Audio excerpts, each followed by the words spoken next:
everybody has to play their position and play their position excellently, right? Yeah. It is so important, so important. Yeah, you're going to have those people. It's like at a deal, like you talked about, guys like TD. Man, I got such a good football player. Oh, I miss him, man.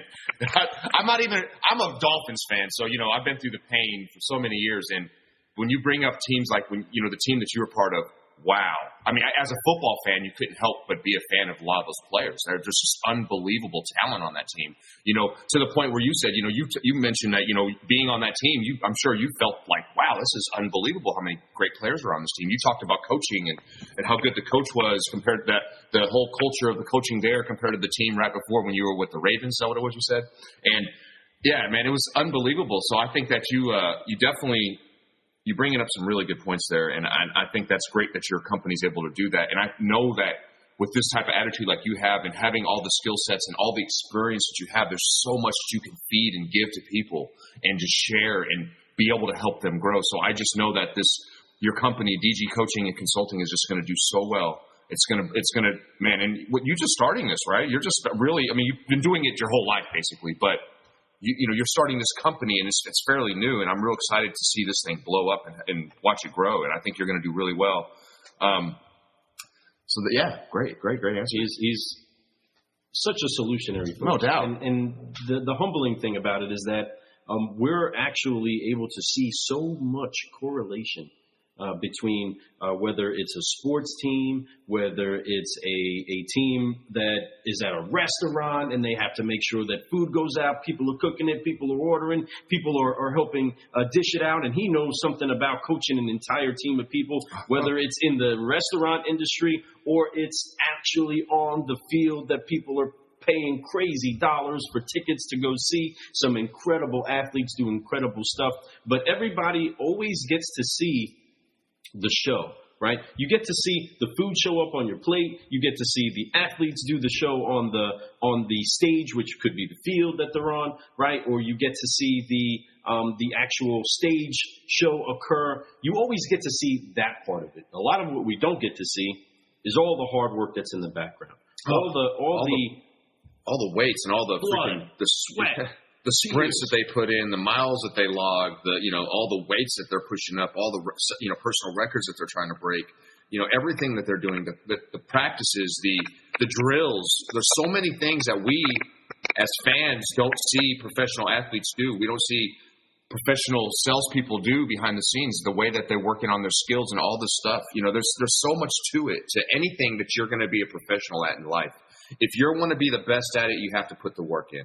You only get what you put in, folks, period. So the more you put in, the more you're going to get back. It's you putting in the training, you putting in the time to better yourself, you putting in time to help the people around you, you putting in the time to reach out and look for other people and build your network up so you can learn from other people. This way you're not just growing in the fishbowl that you're in. You can turn it into the ocean if you start using your network, right? Then it's like they always say, a shark in a fish tank will only grow 6 inches or something silly like that. But you put it in the ocean, it's 6 feet long. And that's the difference. You have to be able to build that network and build it out and learn all that kind of stuff. And that's the kind of things we're doing right now, especially with David. I guess, look, we lose David's feed. I don't know if David's on the screen. David, can you still hear us? Yes, I can. Okay, I can't see you. Let me see here. Boom. But what I do want to highlight, again, as we wait for literally what we can't see to come to the screen, is that there is something about all of the behind-the-scenes work that has to be done in order for you to have the opportunity to be on the stage, in order for you to have the opportunity to be on the field, in order for you to have the opportunity to have that leadership role that you might be aspiring for, right? I don't know what it is that you're looking to do. In some cases, if you're a salesperson, if you want to get that promotion, not necessarily promotion, but you want to uptick inside of your pay plan, sell another car, right? But for other people that want to go to the next level, it's not get to the next level and lamp or sit back and relax, right? It's get to the next level and hustle like you've never hustled before, right? In the military, you get promoted not because of your ability to do what it is that you've been doing well. You get to the next level because of your ability to exceed at that next level. You get promoted because you can lead many people, right? Everybody tracking? Everybody with me? Can everybody hear me? No doubt. So with that, it's key that you put in that work that nobody else sees. That you put in that work that maybe you're not going to get credit for. Hate to break it to everybody, you may not end up with the ring. Right? you may not get the ring. Which most people right? don't leave with the ring in their life. Go a whole lifetime without one of those. And speaking of David and understanding the character of man that we're talking to, I want to talk about the part where it's easy to see that that's a great reward. And we were talking about it, the giant ring that's on the finger, right? It's the easy thing for us to go look at and us to highlight. The trophy in the room, right? You get to be part of the elite group of people that celebrate Super Bowl wins and so on and so forth. And I'm sure that that's very incredibly rewarding for you. But my question would be, to wrap this up, what has been of the Super Bowl champion, business leader, coach amongst coaches that David Gamble is, what has been the greatest reward that you have had inside of your incredible career and lifetime so far? David, what has been that reward been? That greatest reward been? You know, Lou, that's a great question, and it's a question that was asked of me probably when I was 10 years old. and everybody could understand, everybody could relate with this. It's how you define success. So at a very young age, you know, you always get asked, what do you want to be when you grow up? And I think you guys remember when I said I wanted to be a professional football player when I was literally 6 years old. That's all I wanted to do. That was my goal. That was my goal, is to play just one down in the NFL.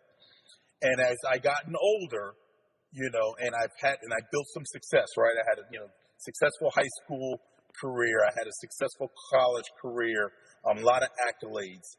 And then it becomes the question you start to ask yourself, what is success? How do you define success? And, you could answer that with, how much money's in your bank account, how many kids, you have a successful family, being healthy. For me, success was and has always been defined as leaving a legacy. I wanted to leave something. I wanted my name to be left. Because everything else for me, you can't take your money to the grave. There's things that you just can't, when you leave here, they're very temporary. They're materialistics. But I wanted to be left with a legacy. Yes. And so to answer your question, what's the biggest thing? Part of it is the ring, but that, I could lose the ring, right? I mean, I know some guys who sold their ring. So it's not really the ring. I can honestly say my biggest honor is being elected in my high school's Hall of Fame and in my college Hall of Fame. And I don't live in my hometown, but but my nephew goes to my high school, and there's nothing more that I'm prouder than having my nephew come and say, Uncle, everybody sees your name on the wall and your picture on the wall, and those type of things to me that's what it's all worth. That's what it's all about for me. That to me defines me. Because when somebody honors you in that magnitude, it's not necessarily what you've done on the field. That's right. It's really the complete person you are on and off the field. So I'm just really honored and grateful that my high school and my college, I'm ingrained for life there, and even past that. So I would have to say leaving a legacy is my biggest attribute and contribution. That is a great answer, David, and I agree with that. That's how I feel too. I mean, I was to answer that question, and obviously I don't have a Hall of Fame thing, none of that, but my legacy. It's all about my legacy, and if that's my biggest rewards, that I've been able to share what I know and help other people to the point where they'll remember me. They'll know, and they'll that's what it is. And your legacy is wonderful. You've left a great one. You're still building on it, and I think that if we get a chance to interview in another 10 years from now, I think you may even have a different story then. If things are going to be great for you. You're just beginning this whole new chapter of your life. I'm excited to watch this thing grow. We're excited to have you on the show. We're excited to hear these answers because it's really nice to hear answers like this. I think a lot of people, our viewers, and I think they would agree, is to hear somebody who's been in done things that you've done. You've been, you played elite football. You played in professional football league. You won a Super Bowl while you were there. You came out and then you were a champion in business. You've helped businesses grow. You've helped them make their everything about, like, I see, going down the list. I mean, I can name places that you've helped grow. Winn-Dixie, which is huge. That's Cracker Barrel, one of the biggest companies ever. Cracker Barrel, I love Cracker which is one of my favorite places ever. But you want to talk about a place that's an amazing place to go, and I'm sure you are a big part of that. So, man, it's really great to see how far you've come, the things that you've gone through, and the things that you're still going through, and that you're still trying to grow. And that's the cool thing. My whole mantra is keep growing, and you are doing that to the T. You're at constant growth mode. You're always looking for more. You're always looking to try to help. You're always looking to, just saying that you're a life coach. That just tells me that you're looking to help people. That's all. That's the reason why we started the podcast. Everyone always asks me, what's the reason? Well, it's because I felt like my best thing that I'm good at is helping people. If I could help people, even if it's just one person, by them listening to what we have to say, it's so worth it to me. I don't do this for profit. I don't do this for money. And that's, like for you, you feel the same way. That's why you're compelled to be in the position that you are in, like with the HR training, with the business development, with all those things. That's because you like to help people, and that's what you're best at. You're best at helping people. And man, what an honor to have you on the show. It really has been. And having the heartbeat that says that legacy is the key, is why you're the solutionary that we're looking to, because it is so key. So many times the generation before us didn't consider the generation coming, and because that didn't happen, there's a lot of issues culturally that we're trying to fix now, because there wasn't enough consideration for the legacy that was going to be left for the future. And now we're doing that. So speaking of the future, I know you got things you got to do, and you got to go make happen, and we honor that you've given us even a portion. Thank you so much, man. Appreciate your time. Car guys, car gals, this has been an incredible opportunity for us to interview a Super Bowl champion, folks. A Super Bowl champion. We're not playing, folks. We are definitely brewing solutions all over the place, and we are excited to have incredible people like David Gamble right here with us. David, is there anything you'd like to say before you head out for the rest of the day? Yes, only one thing. There's only one way to end this, and that's with a mile-high salute to you. Woo! Fred. There you go. You got it. Yeah.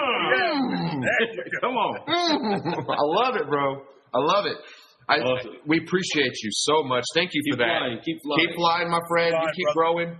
And man, we're going to have you back on the show. We will have you back on the show. We got some more questions for you. Have an incredible day. Thank you so much. We honor you, car guys and car gals. David Gamble is leaving the cafe. Get you some, and make sure that you guys share.